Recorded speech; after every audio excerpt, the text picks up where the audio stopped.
Sijui kama umecheki hiyo conversation wenye nimekuuliza. Shalkido akitry kumreach out huyu jamaa fulani anaitwa Bahati Kenya. Bahati nini, Shalkido alikuwa tu anaomba collab, maybe atoke kwa block. Sijui ni zile great kama ni blue tick manzi.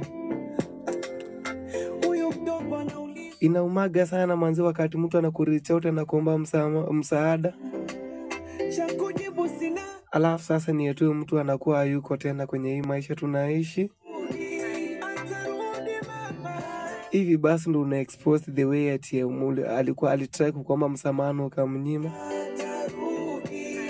Hivi kwa nini basi si binadamu tumeumba kusaidia mtu wakati hayuko?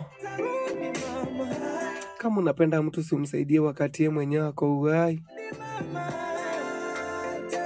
Hakuna haja manzi usaidie mtu wakati amedead. Imagine hata aona.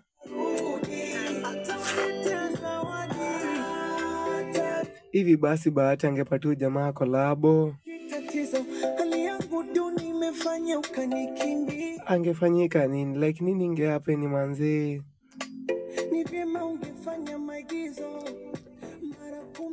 Siku zote katika maisha kama kuna mtu anahitaji msaada wako manzi, mpatie wakati tu ako hai. Sasa Bahati alitoaga hiyo story ya Shalkido akisema how I wish angempatia collabo manzi before agenye. Wenye wajui Shalkido alikuwa member of Sailors Gang miaka 5 kidogo iliyopita before isabaratike, ama before hiyo gang iishi kidogo. Ilikuwa no jamaa fulani alikuwa anaitwa Miracle Baby. Huyo jamaa anaitwa Shalkido.